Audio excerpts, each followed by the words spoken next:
हम किसी ब्रांड के प्रमोशन के लिए स्ट्रेटजी कैसे तैयार कर सकते हैं। कंपेनिंग स्ट्रेटजी डिजिटल मार्केटिंग की रीढ़ की हड्डी होती है। पूरी की पूरी डिजिटल मार्केटिंग इसी पर आधारित होती है। स्ट्रेटजी बनाने के लिए हमें ब्रांड का रिसर्च करना होता है और इस मंथन के बाद जो हमें अमृत प्राप्त होता है उसी का यूज हम डिजिटल मार्केटिंग में करते हैं। अब रिसर्च करने के लिए हमें एक प्रोडक्ट या सर्विस चाहिए। चलिए हम यहाँ पर अपना स्ट्रेटजी तैयार करने के लिए एग्जाम्पल के तौर पर एजुकेशन सेक्टर को चुन लेते हैं और देखते हैं कि एक स्कूल या कॉलेज को हम डिजिटली कैसे प्रमोट कर सकते हैं। Gather the basic information about the business. सबसे पहले हम अपने बिजनेस के बारे में बेसिक इंफॉर्मेशन गैदर करेंगे, यानी इकट्ठा करेंगे कि बिजनेस का ओरिएंटेशन कैसा है, उनके क्लाइंट कौन से हैं, यूएसपी क्या है, basic criteria for selecting the school and source for advertising. इन सारे चीज़ों के बारे में हम एक जानकारी इकट्ठा करेंगे। चलिए हम एक एक करके इन सारी चीज़ों के बारे में समझते हैं। सबसे पहले हम बिजनेस का ओरिएंटेशन नेचर समझेंगे। जैसा कि आप जानते हैं कि स्कूल और कॉलेज का ओरिएंटेशन मोस्टली लोकल लेवल पर ही होता है, यानी हमें अपने बिजनेस को लोकल लेवल पर ही प्रमोट करना होगा। भाई मान लीजिए कि आपका स्कूल वाराणसी में है तो वहाँ बाहर से स्टूडेंट पढ़ने के लिए तो न के बराबर ही आएंगे। तो इस स्टेप में हमने अपने बिजनेस का एरिया डिफाइन कर लिया, यानी हमारे बिजनेस का जो एरिया है वो लोकल लेवल पर है। अब हम चलते हैं सेकेंड स्टेप पर, हु आर योर क्लाइंट्स। इस स्टेप में आपको अपने क्लाइंट को डिटेक्ट करना है, तभी तो आप उन्हें टारगेट कर पाएंगे। स्कूल का क्लाइंट कौन होता है? पेरेंट्स जिसके 3 से 18 साल के चाइल्ड हों।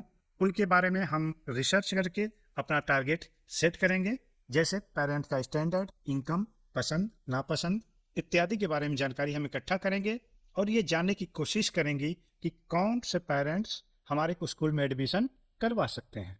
और पेरेंट्स का एक एज ग्रुप हम डिफाइन करेंगे जो 25 टू 45 ईयर्स हो सकता है। तो इस स्टेप में हमने अपने पेरेंट्स को डिटेक्ट कर लिया जिनका एज ग्रुप 25 टू 45 है।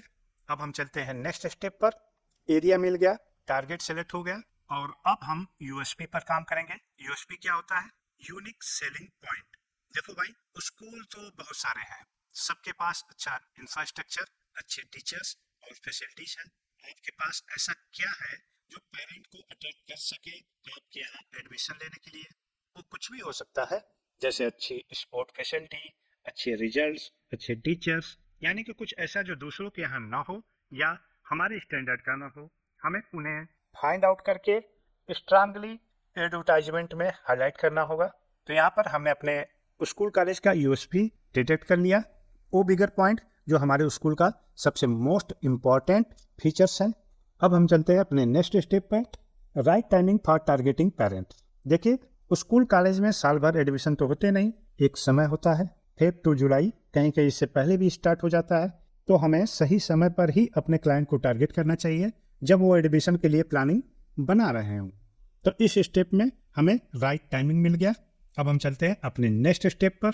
तो इस स्टेप में अब आपको क्लाइंट यानी पेरेंट की तरह सोचना होगा कि पेरेंट जब एक स्कूल सर्च करता है तो उसके दिमाग में क्या क्या चीज़ें चलती हैं। स्कूल किस टाइप का है, नेशनल बोर्ड है या स्टेट बोर्ड है, मीडियम क्या है, फीस कितनी है, घर से हमारे उसकी दूरी कितनी है, और बहुत कुछ पेरेंट्स सोच सकता है। तो हमें पेरेंट्स के प्रॉब्लम्स का सलूशन पहले से ही तैयार करके रखना होगा। और इस स्टेप में हमें अपना मीडिया सेलेक्ट करना है। देखिए, हमें एरिया मिल गया, टारगेट मिल गया, टाइमिंग मिल गई। अब हमें वो माध्यम सेलेक्ट करना है जिसके द्वारा हम अपने क्लाइंट को टारगेट कर सकें, यानी किस हथियार से हम अपने टारगेट पर हमला बोलेंगे, ये हमें फाइनल करना होगा। वो एक या उससे ज़्यादा भी हो सकता है, जैसे कि गूगल एडसेंस का यूज कर सकते हैं हम, फेसबुक इंस्टाग्राम मार्केटिंग कर सकते हैं, व्हाट्सएप मार्केटिंग कर सकते हैं, ईमेल मार्केटिंग कर सकते हैं और बल्क एसएमएस के द्वारा भी हम अपने क्लाइंट को टारगेट कर सकते हैं। तो ये सारे मीडियाज हैं जिसके द्वारा हम अपने क्लाइंट को टारगेट कर सकते हैं। हम चलते हैं अपने नेक्स्ट स्टेप पर, मेक द एडवर्टाइजिंग कंटेंट। जैसा कि अभी तक आपने देखा कि हमें एरिया मिल गया, टारगेट मिल गया, हमने अपना हथियार भी सिलेक्ट कर लिया। अब बारी है गोली यानी बुलेट्स की, बम बारूद की, जिससे हम अपने टारगेट पर हमला बोलेंगे। और ये होगा हमारा एडवर्टाइजिंग कंटेंट। और ये एडवर्टाइजिंग कंटेंट क्या क्या हो सकते हैं? स्कूल का एक वर्चुअल टूर का प्रॉपर वीडियो बनाकर हमें रखना होगा। 360 डिग्री इमेजेस क्लिक करानी होंगी, जिसके द्वारा हम अपने इम्पोर्टेंट प्लेसेस को अच्छी तरह से दिखा सकें। हमें कुछ टेस्टिमोनियल्स तैयार करके रखने होंगे, एडवर्टाइजिंग वीडियो और क्रिएटिव्स तैयार करने होंगे, जिसमें स्टूडेंट के performance, activities post, parent testimonial videos, कुछ अवार्ड्स, फेस्टिवल विशेष और एडमिशन एडवर्टाइजमेंट की क्रिएटिव हमारे पास होना चाहिए। और इन सारे गोला बारूद से ही हम अपने टारगेट पर हमला बोल सकते हैं। चलते हैं अपने नेक्स्ट स्टेप पे। हमें और क्या करना चाहिए? Make a schedule on daily basis. अब हमें अपना एक शेड्यूल तैयार कर लेना चाहिए।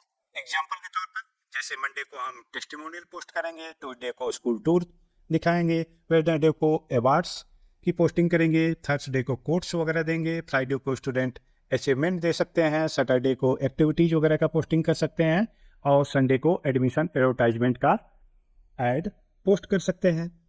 ये बस एक एग्जाम्पल है। रियल तौर पर ये थोड़ा अलग भी हो सकता है, आपके रिक्वायरमेंट और समय के हिसाब से हम इसमें चेंजिंग कर सकते हैं, लेकिन हमारा एक शेड्यूल प्रॉपर होना चाहिए कि हम डेली कुछ न कुछ पोस्ट जरूर करें। एनालाइज और कंपटीटर्स। भाई अब समय आ गया है कुछ पल रुकने का।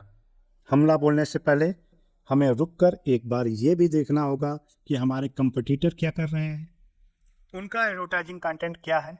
उनका कंटेंट देखकर हम अपने स्ट्रेटजी में यदि ज़रूरत पड़े तो थोड़ा चेंज कर सकते हैं या उसके हिसाब से नई प्लानिंग भी बना सकते हैं। ये जानने के लिए हमें जाना होगा फेसबुक एड लाइब्रेरी पर और वहाँ पर हमें अपने कंपटीटर के स्ट्रेटजी के बारे में पूरी जानकारी मिल जाएगी। चलते हैं अपने नेक्स्ट स्टेप पर, स्टार्ट एडवर्टाइजिंग। भाई पूरी तैयारी हो गई और अब समय आ गया है हमला बोलने का, यानी अब हम एड कैंपेन तैयार करके अपने बुलेट को गन से फायर कर देंगे। और यकीन मानिए, यदि आपने ईमानदारी से सारे स्टेप्स को फॉलो किया है तो आपको सफलता जरूर मिलेगी। यहाँ पर आपको कुछ बातों का विशेष ध्यान देना है, जैसे focus on correct keyword.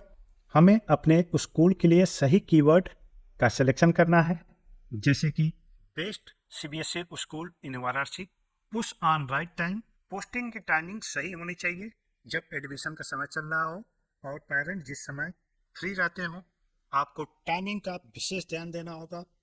Use automation facility, response facility auto या मैनुअल सेटअप करनी चाहिए ताकि एक्टिव क्लाइंट को क्विक रिस्पांस मिल सके। और रीमार्केटिंग, इनएक्टिव क्लाइंट को टारगेट करते रहे, डाटा स्टोर रखें और नेक्स्ट टाइम फिर से उन्हें बार बार टारगेट करें। तो दोस्तों, यदि आपने शुरू से लेकर अब तक ये वीडियो देखा है तो अब आपको डिजिटल मार्केटिंग एजेंसी के बारे में सब कुछ पता चल गया होगा। तो फिर देर किस बात की है, अपना बिजनेस ओपन करें और ढेर सारा पैसा कमाना शुरू करें। यदि आपको कोई कंफ्यूजन हो या कोई सवाल हो तो आप कमेंट बॉक्स में कमेंट करके पूछ सकते हैं। तो डिजिटल मार्केटिंग के एक नए वीडियो के साथ हम फिर मिलते हैं। धन्यवाद, टेक केयर।